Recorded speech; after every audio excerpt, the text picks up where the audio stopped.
وہ اس قسم کی آزادی کو الاؤ کر سکتا ہے پھر؟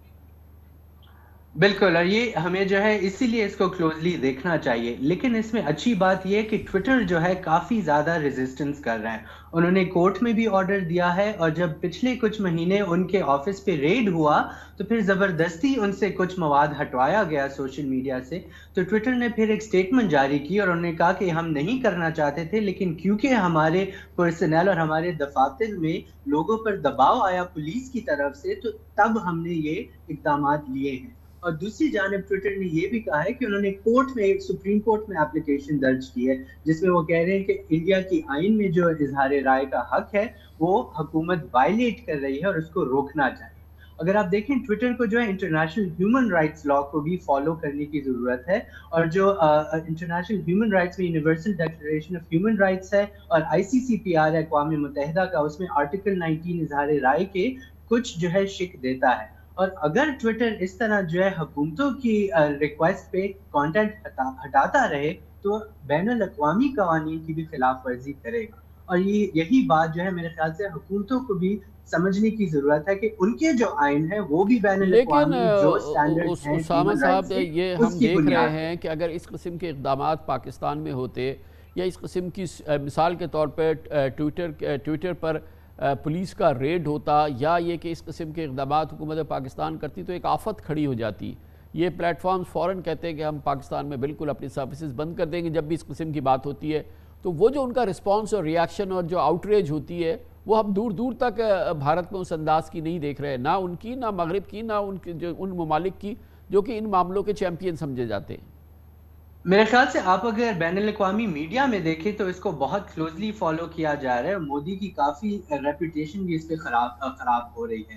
اور دوسری جانب پاکستان میں جب ہم دیکھیں تو پاکستان بھی مودی سرکار جس طرح کے قواعد لایا ہے اسی طرح کی قواعد سوشل میڈیا رولز کی شکل میں پاکستان میں لانے کی بھی کوشش کر رہا ہے، لیکن اچھی بات یہ ہے کہ اسلام آباد ہائی کورٹ نے اس پہ کنسلٹیشن شروع کی، اور ابھی امید یہی ہے کہ پاکستانی حکومت اس مثال کو دیکھتے ہوئے سوشل میڈیا کمپنی کے قوانین بہتر کرے گا، مگر تاکہ جس طرح کے یہ انڈیا میں بتائیے مسائل نظر آ رہے کہ ہیں۔ کیا جو بولو بھی، جو آپ کی بڑی مستند یہ آرگنائزیشن ہے، تو آپ لوگ کیا کہتے ہیں کہ کیا کسی قسم کی کوئی اس پہ اوور سائٹ نہیں ہونی چاہیے، کسی قسم کی کوئی ذمہ داری نہیں ہونی چاہیے، کسی شخص کی، نہیں، کسی بالکل ادارے کی، اوور کسی سائٹ مذہب ہونی کی، کسی چاہیے، اور خاتون میرے کی، خیال سے کوئی بھی ہمارا کسی قسم کی ہو تو اس کے لیے کوئی نہ کوئی طریقہ کار تو تجویز کرنا پڑے گا نا۔ مطلب یہ تو نہیں ہو سکتا کہ کچھ بھی ہو جائے آپ ان کو پوچھ نہیں سکتے یا اس شخص تک نہیں پہنچ سکتے جو اس کا ذمہ دار ہے۔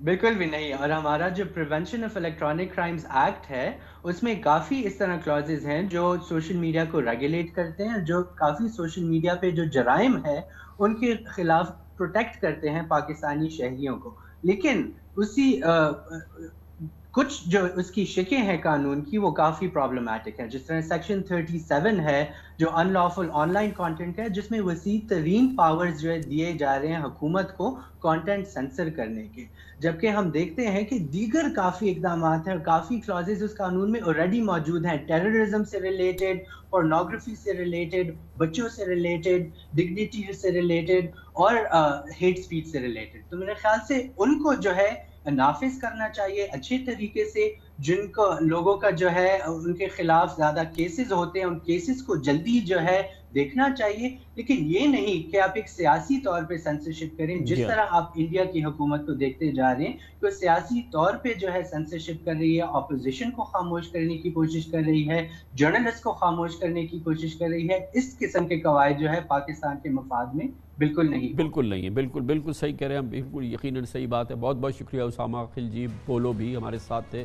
خبر سے بریک، اس کے بعد ذکر کریں گے۔ بالآخر حکومت نے فیصلہ کیا ہے کہ فی الحال کم از کم جو قومی کارپوریشنز ہیں ان کو خریداری کے لیے، ٹھیکوں کے لیے پیپرا کے راستے سے نہ جانا پڑے، اور فی الحال اس کو اس قانون کو فراہم کیا ہے ان سودوں کے لیے، ان ٹھیکوں کے لیے جو خود ریاستی ادارے قومی دوسری کمپنیز سے کر رہے ہوں، یعنی کہ NLC، FWO یا دوسری جو قومی کمپنیز ہیں، کم از کم ان کو تو پیپرا سے آزاد کر دے۔ اس قسم کی مسائل کی وجہ سے، چاہے وہ پیپرا سے ریلیٹڈ ہوں، چاہے وہ نیب سے ریلیٹڈ ہوں یا عدالتی معاملات سے ریلیٹڈ ہوں، معاہدے دیر ہو جاتی ہے، اور جو منصوبے ہیں ان میں اتنی اوور رن ہو جاتی ہے کہ وہ 2 گنا 3 گنا مہنگے ہو جاتے ہیں. اس معاملے سے نمٹنے کا یہ بڑا ایک اچھا قدم ہے. اس کی بات کرتے ہیں ہم چھوٹے سے وقفے کے بعد.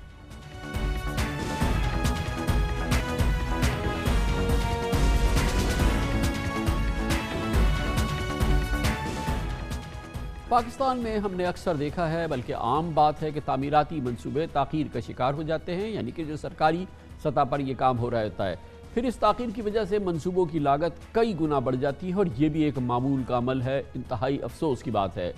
منصوبے فائلوں اور ریڈ ٹیپزم کا شکار رہتے ہیں. قیمتی وقت پبلک پروکیورمنٹ ریگولیٹرز یعنی پیپرا یا نیب کی ڈر کی وجہ سے، اس کی شرائط پوری کرنے کی وجہ سے ضائع ہو جاتا ہے، اور خوف رہتا ہے، اور ایسی معاملے میں اچانک پھر عدالتوں سے کبھی کبھی اسٹے آرڈر بھی آ جاتا ہے، اور پھر منصوبے اس کا شکار ہو جاتے ہیں، اور پھر اس کا دراصل نقصان جو ہوتا ہے وہ قومی خزانے کو ہوتا ہے، یعنی پاکستانیوں کو ہوتا ہے.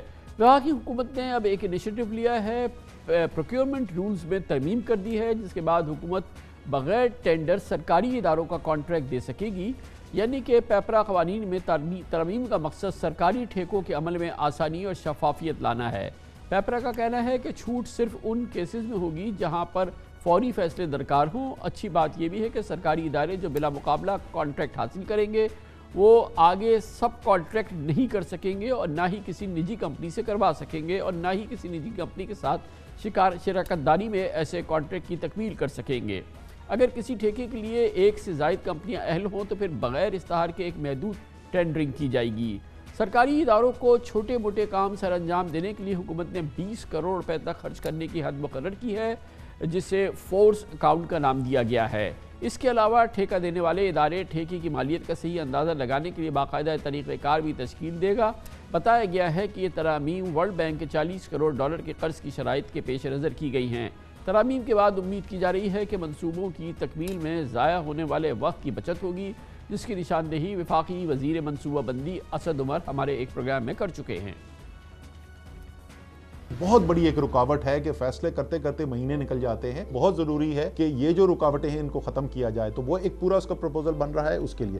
دوسرا میرے خیال میں اتنا ہی اہم بات ہے کہ 900 ارب روپے لگ کیسے رہے ہیں، گراؤنڈ کے اوپر کام ہو کیسا رہا ہے. تو اس کے اندر 2 بڑے فیصلے ہم جو ہیں وہ کر چکے ہیں. ایک کی تو امپلیمنٹیشن ہو گئی ہے، اور دوسری کی امپلیمنٹیشن اسی ماہ کے اندر ہم کرنے جا رہے ہیں، اس کو پروسیس کو انیشیٹ کر رہے ہیں. پہلا ہے ٹیکنالوجی کا استعمال. اب دنیا میں ٹیکنالوجی آ گئی ہے. میں سوال ان سے پوچھتا تھا کہ یار مجھے مانیٹرنگ کا بتاؤ نا کہ وہ جو پنجگور کے اندر پروجیکٹ ہو رہا ہے اس کے اندر کیا ہو رہا ہے. وہ کہتے تھے اچھا یہ پی ڈی کو بھیجیں گے، یہ 6 مہینے میں ایک دفعہ وزٹ ہوگا. میں نے کہا بھائی یہ دنیا ٹیکنالوجی کی دنیا. ہم نے سپارکو کے ساتھ ایگریمنٹ سائن کیا. ہمارے جو بڑے پروجیکٹس ہیں ہم نے ان کو اس کانٹریکٹ کے اندر ڈالا ہے. سپارکو ہر 4 دن کے بعد وہ ہمارا پاک سیٹ سیٹلائٹ جو ہے وہ ہمیں گراؤنڈ سے امیجری دیتا ہے. ہر 4 دن کے بعد ہمیں اپڈیٹ ملتی ہے. 6 مہینے بعد وہ پی ڈی نہیں جائے گا، 4 دن کے بعد. اور ٹیکنالوجی بیس گراؤنڈ سے ہمیں فیڈ بیک ملتی ہے کہ پروگرس ہو رہی ہے یا نہیں ہو رہی. دوسرا جو ہے جو مانیٹرنگ اینڈ ایویلویشن ہے اس کو ہم آؤٹ سورس کرنے جا رہے ہیں. ہم پرائیویٹ سیکٹر کی کمپنیز کو انگیج کرنے جا رہے ہیں جو گراؤنڈ پہ جا کے ایویلیویشن کر کے بتائیں کہ یہ لگ بھی رہا ہے. یقیناً یہ سب اچھی انیشیٹو ہے. اس پہ مزید بات کرتے ہیں، ماہرانہ رائے ہمیں دیں گے جناب عابد قیوم سلیری، ایگزیکٹو ڈائریکٹر SDPI. بہت بہت شکریہ سلیری صاحب. یہ بڑا ایک معمول کا عمل ہے کہ جو حکومتی خریداری ہوتی ہے، حکومتی ٹھیکے ہوتے ہیں، وہ ایک عجب ایک کمپلیکیٹڈ نظام ہے جس کی وجہ سے ان میں تاخیر ہونی ہوتی ہے. پھر الزامات ہونے ہی ہوتے ہیں. پہلے وہ پیپرا سے گزرتے ہیں، اور پیپرا کا ایک طویل نظام ہے. پھر ان کو نیب کا خوف رہتا ہے. پھر یہ تمام معاملات اگر آگے بڑھتے ہیں تو کبھی عدالتوں کے اسٹے آرڈر آ جاتے ہیں. کچھ نہیں ہوتا تو کوئی میڈیا کی خبر آ جاتی ہے، اور وہ جو کام ہے وہ کہیں سے کہیں چلا جاتا ہے، اور اس کی قیمتیں کہیں سے کہیں چلی جاتی ہیں. یہ حکومت نے پہلی ابتدا کی ہے، اور اس میں یہ پیپرا والا معاملہ جو ہے وہ کچھ ریلیکس کیا ہے اسٹیٹ اون انٹرپرائزز کے لیے، ان ٹھیکوں کے لیے جو ان کو دینے ہی حکومتی اداروں کو ہے. اس سلسلے میں بہت کچھ کرنا باقی ہے. اس انیشیٹو کے بارے میں آپ کیا کہیں گے؟ جی شکریہ کامران خان صاحب. پہلی چیز تو یہ ہے کہ ہم اکثر جو ہیں ملٹی نیشنل لینڈرز ان کے بہت سی چیزوں پہ کرٹیسائز کرتے ہیں، لیکن یہ ایک ایسا اقدام ہے جو کہ ورلڈ بینک کے جو آج $400 ملین جو کہ آج پاکستان کے اکاؤنٹ میں کریڈٹ ہو گئے ہیں اس امینڈمنٹ کے بعد، یہ اس کی بھی ایک قسط تھی، اور اس کی وجہ یہ تھی کہ ایشین ڈیولپمنٹ بینک اور ورلڈ بینک جو ہے یہ کافی فرسٹریٹڈ تھے پاکستان میں، یہ including Asia infrastructure development bank, کہ وہ لون جو کہ پاکستان کو سینکشن ہو جاتے تھے ان پہ بھی کام جو ہے وہ نہیں ہو رہا ہوتا تھا، یعنی کہ ان اداروں کے پیسے جو ہے وہ بھی سٹرک ہو جاتے تھے پاکستان میں آ کے، اور اس کی وجہ بہت سے سرخ فیتے اور چیزیں تھیں۔ پبلک پالیسی کوئی بھی ہو اس پہ ظاہر آپ اچھے برے پہلو دونوں اس کے نکال سکتے ہیں، لیکن میرے نزدیک اس کے جو اچھے پہلو ہیں اور اس کے لیے جو 4 شرائط آپ نے شروع میں گنوا دیں کہ ایک تو کام جو ہے وہ ارجنٹ ہو اور وہ ایسا ضروری ہو، جیسے کہ فار ایگزامپل ڈیفنس کی نیچر کے کوئی ٹھیکے ہیں یا وہ بہت ارجنٹ ہو، یا تو اس طرح کا ہو۔ دوسرا یہ کہ اس میں جوائنٹ وینچر نہیں ہو سکے گا، پرائیویٹ سیکٹر جو ہے وہ نہیں آ سکے گا، 20 کروڑ سے زیادہ کا کام نہ ہو، اور اگر ایک سے زیادہ اسٹیٹ اونڈ انٹرپرائزز وہ سروسز یا وہ گڈز دے سکتی ہیں تو پھر ان کو آپس میں کمپیٹ کرنا ہوگا، اس کے لیے ٹینڈرنگ جو ہے وہ علیحدہ سے کی جا رہی ہوگی۔ ورلڈ بینک کا یہ کہنا ہے، اور یہ حکومت پاکستان نہیں کہہ رہی، ورلڈ بینک کا یہ کہنا ہے کہ ایسا کرنا اس لیے ضروری تھا کہ وہ جو ایز آف ڈوئنگ بزنس ہے اس میں بہتری آئے گی اگر یہ چیز کر لی جائے۔ تو ان کے نزدیک بھی پیپرا کے بہت سے رولز ایسے تھے جو کہ شاید ایز آف ڈوئنگ بزنس جو ہے اس کے لیے کمپلیکیشن کا باعث بن رہے تھے۔ تو جیسے ہم کہتے ہیں کہ نیب کے بہت سے قوانین جو ہیں ان کو ریویو کرنا ضروری ہے، اسی طریقے سے پیپرا کے بہت سے قوانین جو ہیں اب گراؤنڈ ریئلٹیز، اس کے جو 2004 کا جو ایکٹ ہے اس میں دیکھنا کہ کون سی چیزیں جو ہیں وہ ایز آف ڈوئنگ بزنس میں بہتری لاتی ہیں، کون سی چیزیں ہیں جو کہ اس میں مشکل پیدا کرتی ہیں یا کاسٹ آف ڈوئنگ بزنس کو بڑھاتی ہیں، تو ان کو امینڈ کرنا ضروری تھا۔ اس کا ایک اور پہلو بھی ہے کہ بہت سے ماضی میں ہم نے دیکھا کہ پرائیویٹ بیڈر جو تھے وہ بہت لو کوالٹی کی بڈ دے کے اور اس کے بعد غائب ہو جاتے تھے، یعنی کہ کام جو ہے وہ شروع ہی نہیں ہو سکا، یا انہوں نے کام خراب کر دیا اور اس کے بعد وہ غائب ہو گئے جسٹ اپنے کمپیٹیٹر کا رستہ کاٹنے کے لیے۔ اور اس کی ایک مثال جو میں دے سکتا ہوں، اب سمر میں بہت سے لوگ کالام کی طرف آج کل جا رہے ہیں، تو آپ نے دیکھا کہ مینگورا سے لے کے کالام تک کی سڑک تو بہت بہترین بن گئی، لیکن رستے میں جتنے بھی پل آتے ہیں ان پلوں پہ، چونکہ 2010 کے فلڈ کے بعد وہ سارے پل ٹوٹ گئے تھے، میک شفٹ ارینجمنٹ پہ بنے ہوئے ہیں، تو وہ ٹھیکیدار جو تھا اس کو ٹینڈر مل گیا لیکن اس کا وہ ٹھیکیدار غائب ہو گیا، تو ابھی بھی اس میں پرابلم جو تھی وہ چل رہی تھی اور دوبارہ سے اس کو ری ٹینڈر کیا گیا اور تاکہ اس کا کام جو ہے وہ بہتر بنایا جا سکے۔ تو اس طرح کے جو باٹل نیکس تھے، جو پریکٹیکل باٹل نیکس تھے، مگر یہ ہے نا اب سلاری صاحب اصل بات تو یہ ہے کہ بہرحال یہ ایکسچیکر ہے یا یہ فنڈز ہیں، چاہے ملٹی لیٹرل فنڈز ہوں، یہ حکومت پاکستان کی عوام کی ملکیت ہیں، اور ظاہر ہے کہ اس کا ایک ایک روپیہ صحیح طرح سے استعمال ہو وہ بھی ہمیں چاہیے۔ اب تصور تو یہی ہے کہ یہ جو پیپرا ہے یا جو اس قسم کے قوانین ہیں وہ اس کو یقینی بنائیں کہ اس میں بے ایمانی نہ ہو، مگر وہ ہمیں نہیں پتہ کہ کتنا وہ کامیاب ہے۔ لیکن دنیا آفٹر آل کس طریقے سے کام کرتی ہے کہ سبک رفتاری سے کام بھی ہو، تیزی سے تمام چیزیں بھی ہوں، پھنسے بھی نہیں، اور جو ٹرانسپیرنسی ہے وہ بھی انشور ہو جائے۔ یہ تو آج کل کی ٹیکنالوجی بیس دنیا کے اندر یہ چیزیں تو اتنی مشکل نہیں ہیں آئی گیس۔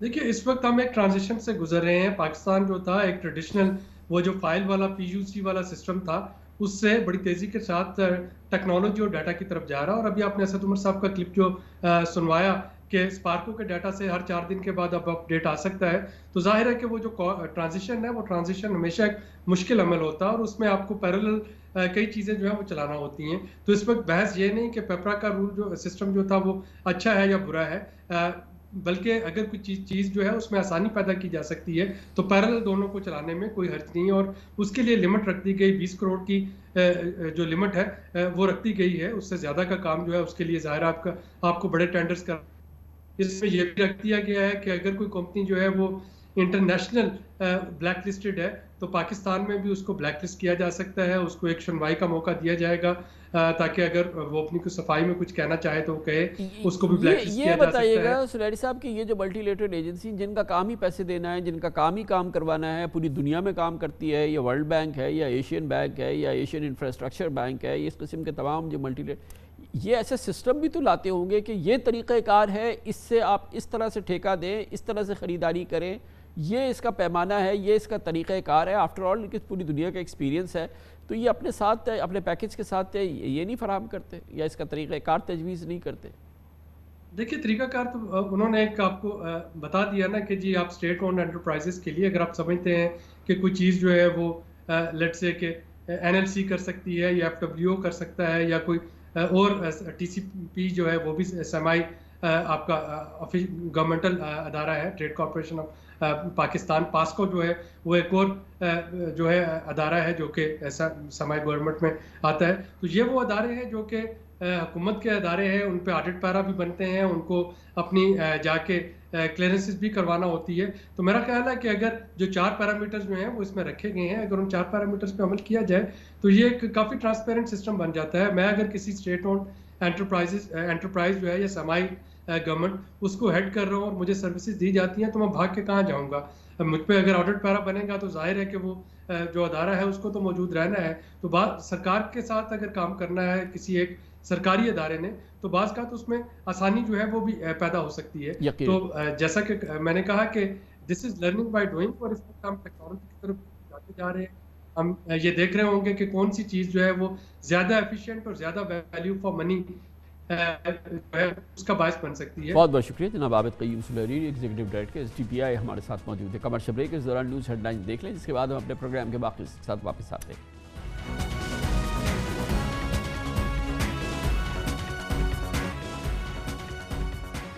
مسلم لیگ نون کے پارلیمانی لیڈر خواجہ آصف اور پارٹی کے جنرل سیکرٹری احسن اقبال کے خلاف شکستہ حال کیسز نیب کو خود سوالات کے کٹہرے میں لے آئے ہیں. کل لاہور ہائی کورٹ نے خواجہ آصف اور اسلام آباد ہائی کورٹ نے احسن اقبال کی ضمانت کے تفصیلی فیصلے جاری کیے ہیں. ضمانت پر رہائی کے دونوں فیصلوں میں ہائی کورٹس نے نیب کیسز کی دھجیاں بکھیر دیں. لاہور ہائی کورٹ نے فیصلے میں لکھا کہ تسلیم شدہ حقیقت ہے کہ خواجہ آصف نے قومی خزانے کو نقصان نہیں پہنچایا، جبکہ اسلام آباد ہائی کورٹ نے احسن اقبال کی گرفتاری کو نیب کا اختیارات سے تجاوز قرار دیا.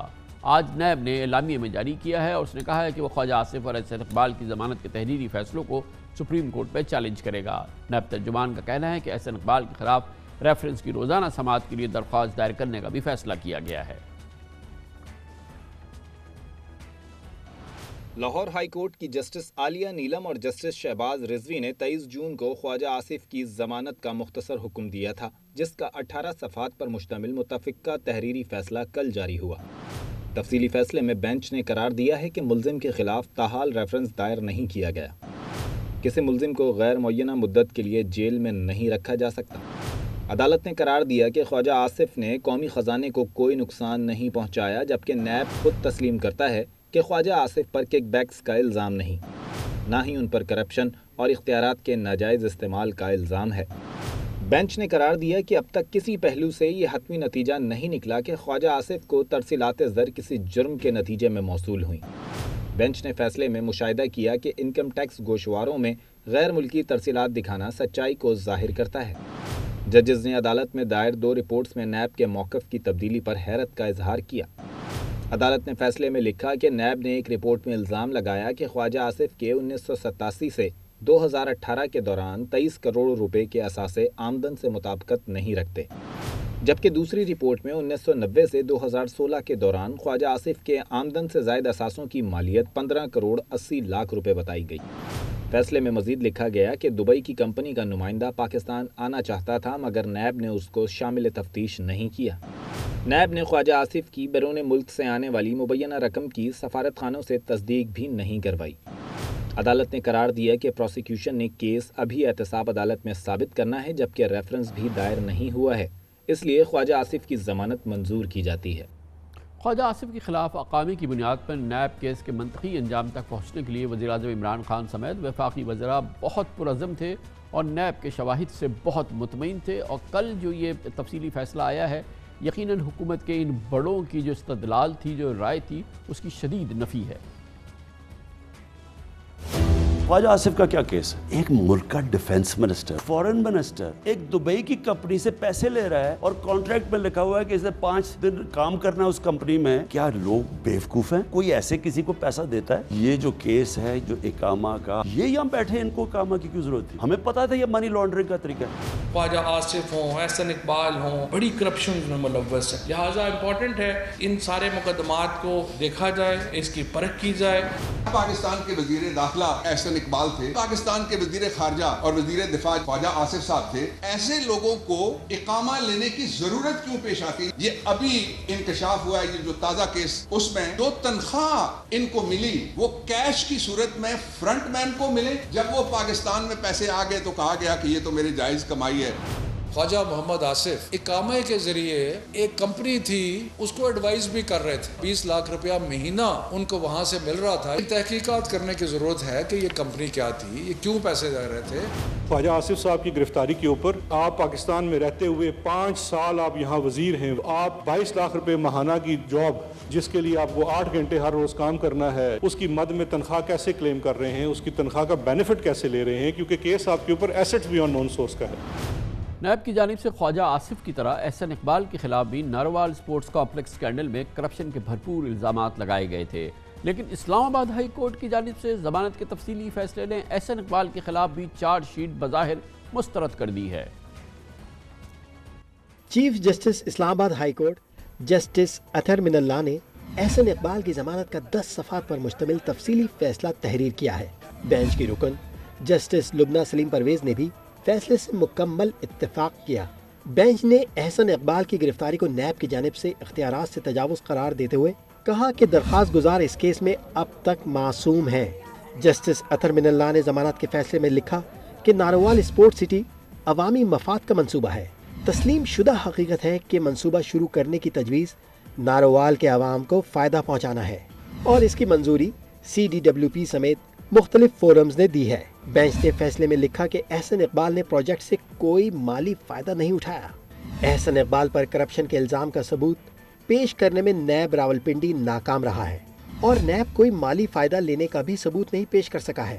عدالت نے قرار دیا کہ ریکارڈ سے پتہ چلتا ہے احسن اقبال رضاکارانہ طور پر تفتیشی افسر سے تعاون کر رہے ہیں، اس لیے ان کی ضمانت منظور کی جاتی ہے۔ دراصل نیب کیسز میں کمزور تحقیقات، ناقص تفتیش اور ثبوتوں کی کمی اور ٹھوس شواہد کا فقدان ان کیسز کی ساکھ خراب کرتے ہیں۔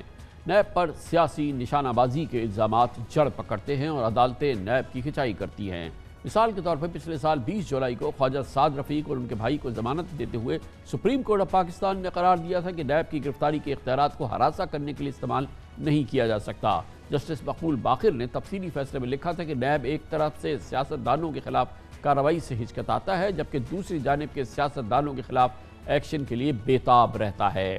یہ نئی ڈیولپمنٹ جس میں جناب خواجہ آصف اور احسن اقبال کے خلاف جو نیب کے کیسز تھے، نہ صرف یہ کہ ان دونوں شخصیات کی ضمانت ہوئی تھی، اب ان تفصیلی فیصلوں میں ان کیسز کے ناقص ہونے کی اور ان کی کمزوری کے شدید اور بہت ہی امپورٹنٹ آبزرویشنز عدالتوں کی جانب سے سامنے آئے ہیں۔ اس پر بات کرنے کے لیے ہمیں جوائن کر رہے ہیں پاکستان کے نامور سینئر قانوندان جناب بیرسٹر عابد زبیری۔ بہت بہت شکریہ بیرسٹر صاحب۔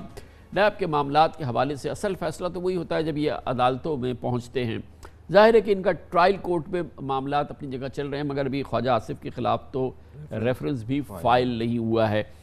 گویا کہ یہ تمام بادی نظر میں یہ لگتا ہے کہ یہ جو الزامات نیب پر لگتے ہیں کہ وہ سیاسی نشانہ بازی کرتی ہے، کمزور کیسز کرتی ہے، اس پرسیپشن کو یہ مضبوط بناتے ہیں۔ بسم اللہ الرحمن الرحیم، شکریہ شکامت صاحب۔ دیکھیے آپ کی بات بالکل بجا ہے کہ جو پچھلے دنوں ہم نے بلکہ 1999 سے جو ہم نے دیکھا کہ یہ نیب کا قانون استعمال ہوتا ہے سیاستدانوں کے خلاف، اور خاص طور پہ اگر آپ حزب اختلاف میں ہیں تو آپ کے خلاف ہوتا ہے۔ اور آپ نے ابھی یہ 2 ایگزامپلز دی ہیں آپ نے کیسوں میں، لیکن آپ دیکھیے جو کیس بنانا جو ہوتا ہے انویسٹیگیشن، سب سے امپورٹنٹ چیز ہوتی ہے تفتیش۔ اور آپ یہ دیکھیں گے کہ اگر آپ غور کریں کہ نیب کے خود کے جو تفتیشی افسران ہیں، آپ دیکھیں گے وہ زیادہ تر ان کو تفتیش آتی نہیں، کوئی سول انجینئر ہے، کوئی اس طرح کے لوگ ہیں۔ میں بتا رہا ہوں، میں خود کیس میں ڈیل کر رہا ہوں، جو وہ ایک آفیسر ہے IO، وہ ایک سول انجینئر ہے۔ تو اس طرح کے لوگ ہیں جن کو تفتیش کا کوئی نہیں ہوتا، لیکن آپ نے ان کو اتنی پاورز دے دی ہیں، اتنی ان کے اختیارات دے دیے ہیں کہ وہ ہراساں کرتے ہیں لوگوں کو، اور وہ آپ کو نوٹس دیتے ہیں، آپ نوٹس کے بعد آپ جاتے ہیں ان کے پاس، وہ ابھی پہلے تو آپ کو بتاتے ہی نہیں کہ انکوائری کا اسکوپ کیا ہے، وہ کہتے ہیں جی آپ اس بارے میں آ کے کہنے، پھر اس کو بڑھاتے چلے جاتے ہیں۔ وہ ایسی چیزیں آپ سے مانگتے ہیں کہ آپ ان کا جواب دے ہی نہیں سکتے۔ پھر وہ آپ کے خلاف جا کے وہ ایکشن لیتے ہیں. اور بعض عدالتیں بھی, میری درخواست عدالتوں سے بھی یہی ہے, اور کیس جو چلتے ہیں کہ ان کو بھی یہ بات مد نظر رکھنی چاہیے, جو خاص طور پہ ان 2 کیسوں میں جن میں آپ نے ذکر کیا, اور پھر جو رفیق برادران کا آپ نے ذکر کیا, اس میں سپریم کورٹ نے بڑے, جسٹس مقبول باقر نے بڑی ایک بات کی کہ دیکھیے ان کے جو آپ ان کو ہراساں کرنے کے لیے استعمال نہیں کر سکتے. آپ کو انسان کو پتہ ہونا چاہیے, میں آپ کے خلاف کوئی انکوائری کر رہا ہوں, آپ کو پتہ ہونا چاہیے کہ مجھے کیا جواب دینا ہے.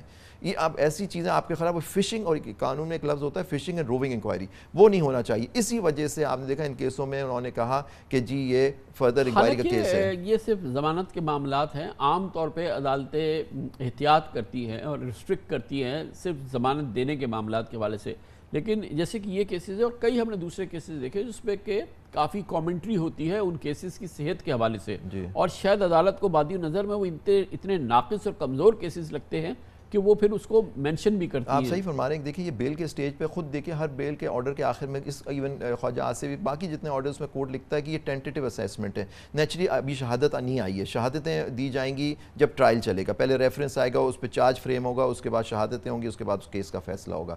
تو یہ اس میں صرف at this bail stage court کو یہ دیکھنا ہوتا ہے. دیکھیں یہ پری اریسٹ بیل ہوتی ہے, یہاں ان دونوں کیسوں میں پوسٹ اریسٹ تھی.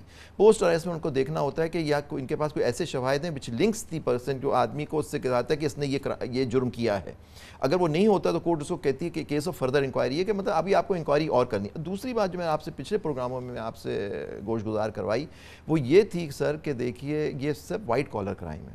اس کے اندر آپ دیکھیں گے کہ ابھی اس میں ایویڈنس زیادہ تر ڈاکیومنٹری ہوتی ہے. یس سر, اس میں انسان کو اریسٹ کر کے اس کو جیل میں رکھنا, اس کی حد تک عزت کرنا, اور پھر اس کو اتنے عرصے, ایک دن میں آپ کی سلب کر لوں آپ کی آزادی کو, بڑی تکلیف دہ چیز ہوتی ہے. آپ مہینوں سالوں یہ لوگ اس میں رہتے ہیں. اب یہ دیکھیے خواجہ آصف کو انہوں نے نومبر 2020 میں شاید اریسٹ کیا تھا, ان کی بیل اب ہوئی جا کے, اس بیل میں ابھی ان کا ریفرنس بھی فائل نہیں ہوا. تو کیا ضرورت تھی ان کو اریسٹ کرنے کی, کیا مقصد تھا؟ مطلب کہ وہ آپ سے کوآپریٹ نہیں کر رہے تھے. ہاں اگر آپ سے کوآپریٹ نہیں کر رہے تو پھر ایک گراؤنڈ بنتا ہے آپ کا. اور پھر بڑے امپورٹنٹ آبزرویشن ہے کہ نیب کے قوانین سے سب سے اس کا کلیدی جو پلر ہے وہ یہ ہے کہ خزانے کو, قومی خزانے کو کتنا نقصان پہنچا, یعنی کہ ریاست کو اس سے کیا نقصان پہنچا. تو اب جیسے خواجہ آصف کا معاملہ ہے یا احسن اقبال کا معاملہ ہے, خواجہ آصف کے معاملے میں کہا کہ عدالت پوچھنا چاہ رہی ہے کہ کیا خزانے اس میں کئی اور بھی, اور پھر احسن اقبال کا معاملہ انہوں نے کہا جی یہ پبلک انٹرسٹ کا ایک اسپورٹس اسٹیڈیم ہے, اس میں کیا مسئلہ ہے. کئی شکیں ہیں اس میں. سیکشن 9 جو ڈیل کرتا ہے نیب کا, اس میں ایک یہ ہے مطلب کہ لاس ٹو ایکسچیکر جس کی آپ نے بات کی, قومی خزانے کا نقصان. اس کے علاوہ مس یوز آف اتھارٹی بھی ایک ہے, کہ مطلب کہ آپ نے مس یوز آف اتھارٹی کر کے جیسے لوگوں کو بھرتی کرا دیا, آپ نے بھر دیا لوگوں پی آئی میں بھر دیا, اس میں حکومت کو نقصان ہوا. اس میں ایونچولی ہوتا ہے کہ تنخواہیں پہ ہوتی ہیں ان لوگوں کی, میرٹ پہ نہیں آتے وہ لوگ, تو اس سے بھی ہوتا ہے. اس کے 5-6 کلوزز ہیں جس کے اندر وہ کور کرتا ہے کرپشن اور کرپٹ پریکٹسز کو. تو صرف اس کا, لیکن اس کیس میں تو خود نیب پروسیکیوٹر نے سر کہا کہ ہمارا کیس یہ ہے ہی نہیں کہ انہوں نے رشوت سے یا اس سے لیا, کک بیک سے. اب یہ ایک پروسیکیوٹر کا آن اسٹیٹمنٹ ریکارڈ آ گیا, تو اب اس پہ ریفرنس کیا بنے گا ان کے اوپر. مجھے سمجھ نہیں, اتنے عرصے جو ان کو 7-8 مہینے جیل میں رکھا, وہ کون ان کو اس کا کمپنسیشن دے گا. اور ایک جو اسٹینڈرڈ ایلیگیشن ہوتا ہے وہ آمدن سے زائد اثاثے, جی وہ ایک بڑا ایک امپورٹنٹ, اور جس میں کہ ایٹ دا فرسٹ پلیس ملزم گرفتار ہو جاتا ہے اور طویل عرصے کے لیے گرفتار رہتا ہے. بالکل سر, وہ جو ہوتا ہے زیادہ تر بیوروکریٹس میں تو سمجھ آتی ہے بات کہ جی آپ کی تنخواہ ہے 50,000 روپے, سڈنلی آپ کے پاس ڈیفینس میں ہی بنگلہ ہے, ادھر چیزیں ہیں ادھر ہیں, آپ ان کو جسٹیفائی کریں, ٹھیک ہے. لیکن یہ تو پولیٹیشین لوگ ہیں, یہ تو بزنس مین ہیں. اور اس کیس میں جیسے آپ نے فرمایا یہ جو خواجہ آصف کا ہے, اس میں ایویڈنس آئی کہ انہوں نے 2 رپورٹس داخل کی. پہلے ان کی آمدن 1 دکھائی, پھر اس آمدن کو کم کر دیا. دیکھیے کہ اور اس نے ان کی ہر چیز ڈسکلوز تھی. اگر یہ بات جو ججمنٹ کے اندر کا یہ نیچرلی وہ کہہ رہے ہیں سپریم کورٹ جائیں گے, بیل گرانٹ سپریم کورٹ ریکال کس گراؤنڈ پہ کریں گے, کس گراؤنڈ پہ ان کا کیس بنے گا, وہ بہتر سمجھتے ہیں. لیکن میں سمجھتا اگر یہ چیزیں ہیں کہ ان کے خلاف یہ نہیں تھا, پھر آپ نے ان کو گرفتار کر لیا. جیسے احسن اقبال صاحب کا, آپ ایک پبلک انٹرسٹ کا پروجیکٹ تھا, اور خود آپ نے چیف جسٹس اطہر منا نے کہا کہ اس سے کوئی ثبوت نہیں ان کے سامنے آیا ٹینٹیٹیولی کہ جی انہوں نے اس سے کوئی فائدہ اٹھایا, پیسے کھائے اس میں. تو اگر یہ نہیں ہے اور پھر ان پہ الزام لگا کہ آپ نے ان کو بند کر دیا, اس سے تو یہ جو آپ فرما رہے ہیں کہ یہ اس کو یوز کیا جاتا ہے اس کے لیے. میں آپ کو ایک ایگزامپل اور دوں سر. ایک کراچی میں ایک انسٹیٹیوشن ہے NICBD, ان کے جو ڈائریکٹر ایگزیکٹو ڈائریکٹر ہیں ان کے خلاف بھی پروسیجر ایک شروع ہوئی کہ جی آپ نے چند بھرتیاں کر دی گئیں. اب ان کو کورٹ سے جا کے سیکشن 19 آتا ہے, وہ آدمی جا کے بیل لیتا ہے کہ بھائی میں اس سے بلائیں گے مجھے اریسٹ ہی نہ کر لے, کیونکہ ان کے انلمیٹڈ پاور ہے, جبکہ اب وہ بھی کر دیا کہ اریسٹ وارنٹ ایشو کرنے کی مجاز چیئرمین صاحب ہوتے ہیں. تو اب اس سے لیتے ہیں, اب آپ ایک بات کا جواب دیتے ہیں پھر آپ کو ایکسپینڈ کر دیا جاتا ہے. تو ایک یہ بھی ہراساں ہو رہا ہے. مطلب میں ایک کیس میرے سامنے کیوں میں ڈیل کر رہا ہوں, اس سے میں آپ کو بتا رہا ہوں, سب جوڈس معاملہ اس میں زیادہ اس میں بات نہیں کرنا چاہتا, لیکن میں آپ بتا رہا ہوں کہ ایک انسٹیٹیوشن ہے جو اچھا کام کر رہا ہے, اس کے ڈاکٹروں کو پکڑ کے کہا کہ جی آپ بتائیں 5000 بھرتیاں کیسے کی آپ نے, اس کا دیں, آپ کے دلوں میں کتنے آج سے 10 سال میں کتنے اسٹینڈز لگائے گئے. اب یہ ایگزیکٹو ڈائریکٹرز جو خود 5 سال سے ان سے سوالات اس طرح کے ہو رہے ہیں, آپ اب یہ مگر اگر 5000 بھرتیاں کی ہیں اور وہ میرٹ پہ نہیں ہوئی ہیں اور اندھا دھند ہوئی ہیں جس کی کہ بے پناہ مثالیں موجود ہیں, اس پہ تو پوچھ گچھ ہونی چاہیے. بالکل ہونی چاہیے پوچھ گچھ. 5000 بھرتیاں نہیں, 5000 یہ امپلائیز ہیں, مطلب ایسی بھرتیاں بھی جو ان کے ٹینیور سے بھی پہلے کی ہیں. مطلب آپ اس سے پوچھ, آپ نے کیا کہ آپ ان لوگوں کو ایکسپلین کیا, اور وہاں آپ نے ان کو جواب دیا گیا کہ بورڈ آف گورنرز نے اپروول کے ساتھ کہ اکیلا آدمی نہیں اپوائنٹ کرتا, ایک بورڈ آف گورنر ہوتا ہے سر, بورڈ آف گورننس ہوتا ہے, اس کے اندر سے ان کی اپروولز ہیں, وہ سب دے دی گئیں. اب پھر انہوں نے اسٹڈی اسکوپ بڑھا دیا. میں آپ کو ایگزامپل ایک دے رہا ہوں کہ اس طرح سے ہوتا ہے. بالکل آپ وجہ فرما رہے ہیں, میں نے آپ کو خود example the miss use of authority کہ جس سے آپ کو نقصان پہنچا ایک ادارے کو, آپ اگر ہوتے. لیکن آپ خود دیکھیے, آپ NICVD اور اس طرح کے اور ان کے 38 یونٹس ہیں, تو کتنا انہوں نے اپنے آپ کو کیا, اس کی سروس آپ کے سامنے موجود ہے, آپ خود انسپیکشن کر لیجئے اس کی جا کے. تو میں آپ کو ایگزامپل دے رہا ہوں اس لیے کہ دیکھیں ہراساں کریں. اب یس آپ کا انویسٹیگیشن کا حق ہوتا ہے آپ کو معلوم کرنے کا, لیکن کسی کو ٹارگٹ نہ کریں, کسی کو ہراساں نہ کریں. آپ ان سے سوال ایسا کریں جو آدمی جواب دے سکے. مطلب کہ ٹھیک ہے کرائم اگر, اور اس میں بھی بڑا مسئلہ ہے کیونکہ نیب بینگ سرکاری ادارہ, اس کی اپنی ایک کیپیسٹی ہے کہ وہ اپنے پروسیکیوٹرز کو کتنا لک آفٹر کر سکتے ہیں, یا ان کو کس طرح سے وہ ان کے جو بھی پرکس ہوتے ہیں یا جو ان کی سیلریز ہوتی ہیں وہ بہت کم ہوتی ہے. پھر ان کی جو ٹریننگ ہے, جو ان کے انویسٹیگیٹر ہیں, اس کے اپنے مسئلے ہیں. اور ظاہر ہے کہ جب یہ لوگ آتے ہیں تو آپ کے لیول کے جو وکلا ہوتے ہیں وہ ان کے سامنے کھڑے ہوتے ہیں, تو وہ بھی ایک ہمیں ان کے پوائنٹ آف ویو سے بھی کبھی دیکھنا پڑتا ہے کہ پھر اس کا مطلب یہ کہ کسی بھی کرپشن کیس کو ثابت کرنا جو ہے وہ بہت ہی مشکل ہو جاتا ہے. دیکھیے یہی تو انویسٹیگیشن کا کام ہوتا ہے سر, یہی تفتیش کا کام ہوتا ہے کہ آپ کے اوپر برڈن, دیکھیں برڈن سرکار پہ ہے کہ وہ ایویڈنس کرے گا. پھر جب وہ کر دیتے ہیں پھر ٹرانسفر ہوتا ہے نیب لاء کے اندر ڈیفینس کے اوپر کہ وہ کہے کہ جی میں نے یہ غلط کام نہیں کیا, ورنہ پہلا انیشیل برڈن تو پروسیکیوشن پہ ہی ہے, کیونکہ you are innocent until proven guilty. یہ ہمارا قانون یا تو اس کو بدل دیجیے, کہے کہ جی نہیں آپ گلٹی ہیں, آپ خود ثابت کریں. نیب میں یہ نہیں ہے کہ آپ you are guilty until proven, section 14 وہ کہتے ہیں نا کہ ہم وہ الزام لگاتے ہیں پھر وہ بولتے ہیں آپ بتائیے ثابت کریں کہ الزام غلط لگایا. اس کا فیصلہ آ گیا تھا 2001 میں ہی اسفندیار ولی کے کیس میں, سر PLD 2001 میں رپورٹڈ کیس ہے. اس کے اندر انہوں نے کہا تھا کہ نہیں انیشیل برڈن ابھی بھی پروسیکیوشن پہ ہے, جب وہ کر دیں گے کہ دکھا دیں گے کہ اس آدمی نے جرم کیا ہے تو پھر ٹرانسفر ہوگا برڈن جو ہے آپ کا جو بارے ثبوت اس کے اوپر ڈیفینس کے اوپر کہ وہ کہے کہ نہیں جو یہ بات کہہ رہے ہیں غلط ہے. یہ جو امپریشن تھا کہ نہیں برڈن ان پہ ہوگا وہ غلط ہے بالکل. سر میں دوسری اگزامپل دوں, ان کا اپنا ایک کیس ہے نیب کا سپریم کورٹ کا, جس میں انہوں نے غلط بھرتیاں کی ہوئی تھیں. نیب کا اپنا کیس ہے سپریم کورٹ. میں جاننا چاہوں گا اس آپ کے فوج سے ان جو غلط بھرتیاں ہوئیں ان کے خلاف یا جن لوگوں نے کیا ان کے خلاف کیا نیب نے ایکشن لیا. میں آپ کو اس کی کاپی بھیج دوں گا نیب کی اپنے ہی ججمنٹ سپریم کورٹ کی. بہت بہت شکریہ جناب عابد زبیری ہمارے ساتھ موجود ہے, پاکستان کے نامور سینئر قانون دان. کمرشل بریک, اس کے بعد ذکر کریں گے پاکستان کا ایک سیکٹر جس میں بہاریں نظر آ رہی ہیں اور عام پاکستانیوں کو بھی اس سے فائدہ ہے, وہ ہے آٹو موبائل سیکٹر. پاکستان میں کار پرائسز حکومتی پالیسیز کی وجہ سے بہت سبسٹینشلی کم ہوئی ہیں. نئے برانڈ کی, نئے ماڈل کی کاریں ہر طرف نظر آ رہی ہیں, اور یقیناً کار فائنینسنگ جو ہے وہ بھی ایک ریکارڈ سطح پر پہنچ گئی ہے. یہ ایک نئی کیفیت ہے گاڑیوں کے حوالے سے اور گاڑیاں خریدنے والوں کے حوالے سے. اس کی تفصیل سے بات کریں گے. وفاقی وزیر انڈسٹری مخدوم خسرو بختیار ہمیں جوائن کریں گے چھوٹے سے وقفے کے بعد.